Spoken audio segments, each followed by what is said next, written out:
tout le monde, je suis ravie de vous retrouver dans cette nouvelle vidéo. Bon, aujourd'hui on va parler d'une chose qui m'est arrivée il y a quelques mois et je me suis dit pourquoi ne pas en faire une vidéo pour expliquer un peu ce que c'est. Donc il y a quelques mois j'ai eu ce qu'on appelle une phlébite. La phlébite, qu'est-ce que c'est? La phlébite, c'est la création d'un caillot de sang qui vient migrer dans une veine au niveau généralement des membres inférieurs, donc les jambes.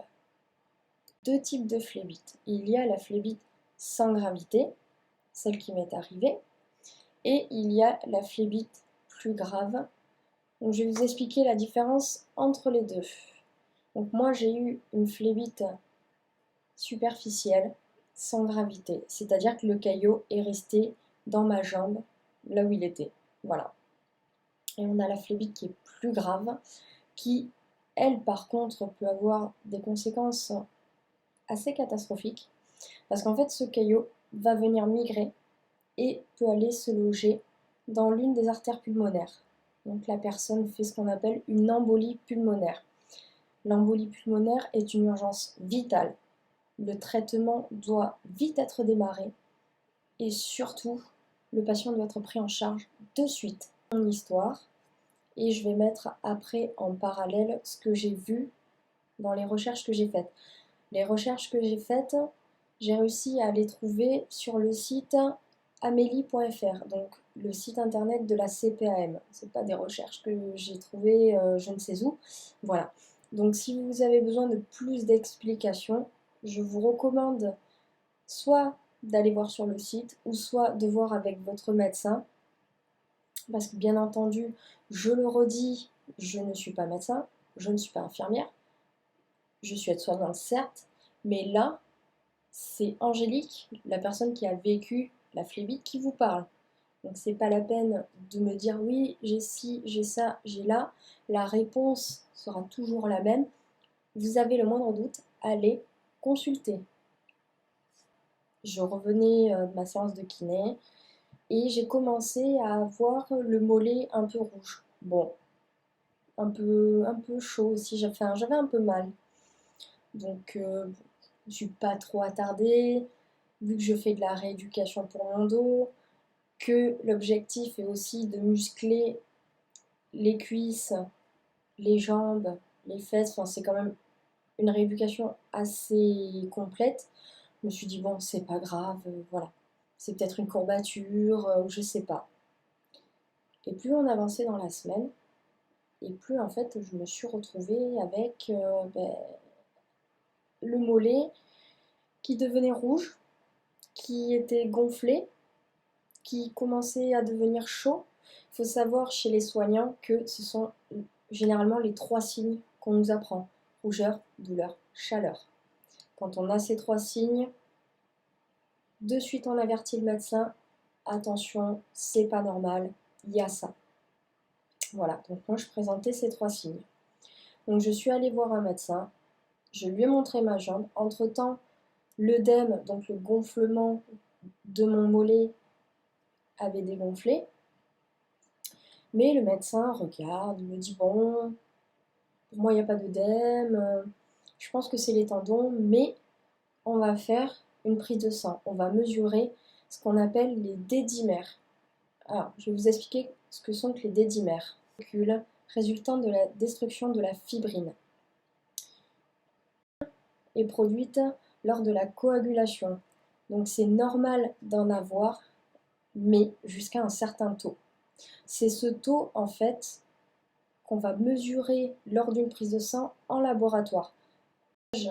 Entre guillemets normal pour les laboratoires, c'est 500 microgrammes. Au-delà, suivant la norme du laboratoire, parce que tous les laboratoires n'ont pas la même norme, au-delà des 500 microgrammes, le laboratoire commence à se poser des questions. Donc c'est là que le laboratoire, justement là où je suis allée, j'ai été faire ma prise de sang le lundi matin, vers 11h, puis je fais ma prise de sang, je vaque à mes occupations, et tout d'un coup, un numéro que je ne connais pas m'appelle. Le laboratoire au bout du fil: bonjour madame, voilà, vos dédimères sont élevés. Donc étant dans le médical, je sais ce que c'est. Donc il me dit je vous conseille d'appeler votre médecin. Mon médecin n'étant pas là, j'habite dans une grande ville, donc j'appelle SOS médecin. Je leur explique ce qui se passe. Voilà, je leur dis mes dédimères sont élevés, le laboratoire vient de m'appeler et la régulatrice du standard de SOS médecin me dit écoutez, là madame, on peut rien faire, je vous mets en relation avec le SAMU. Le SAMU, pourquoi? Donc j'ai un médecin du SAMU au téléphone, enfin j'ai déjà un régulateur. Le régulateur me passe le SAMU, le médecin du SAMU. Le médecin du SAMU donc, me pose plein de questions sur quand est-ce que ça a commencé, comment ça s'est déclaré, quels symptômes j'ai actuellement et j'ai eu pendant la semaine qui s'était écoulée, mes antécédents médicaux, est-ce que je fume, est-ce que je prends la pilule, voilà, des facteurs favorisants, mais ça, je vous en parlerai tout à l'heure. Donc, le médecin me dit, écoutez madame, on est théoriquement face à un cas de phlébite, voire même peut-être une embolie pulmonaire, on ne sait pas. Il faut que vous fassiez des examens, il faut que vous alliez aux urgences. Alors moi, personnel soignant, qui n'ai pas envie d'aller encombrer les urgences, alors que pourtant une phlébite ou une embolie pulmonaire, attention, c'est très grave. Il faut être pris en charge immédiatement. Mais ayant été à la place de mes collègues qui travaillent aux urgences, j'avais vraiment pas envie d'occuper une place aux urgences, sachant que quelqu'un avait peut-être plus besoin que moi. Mais j'ai quand même saisi la gravité de la situation. J'ai dit, bon, je vais aller aux urgences. Donc le médecin du SAMU avait prévenu les urgences que j'arrivais. Quand je suis arrivée aux urgences, j'ai été prise en charge immédiatement par ce qu'on appelle les infirmières de triage. En fait, c'est elles qui vont vous recevoir, qui vont vous prendre les paramètres vitaux, tension, température, tout ça. S'il y a une prise de sang à faire, éventuellement, elles le feront.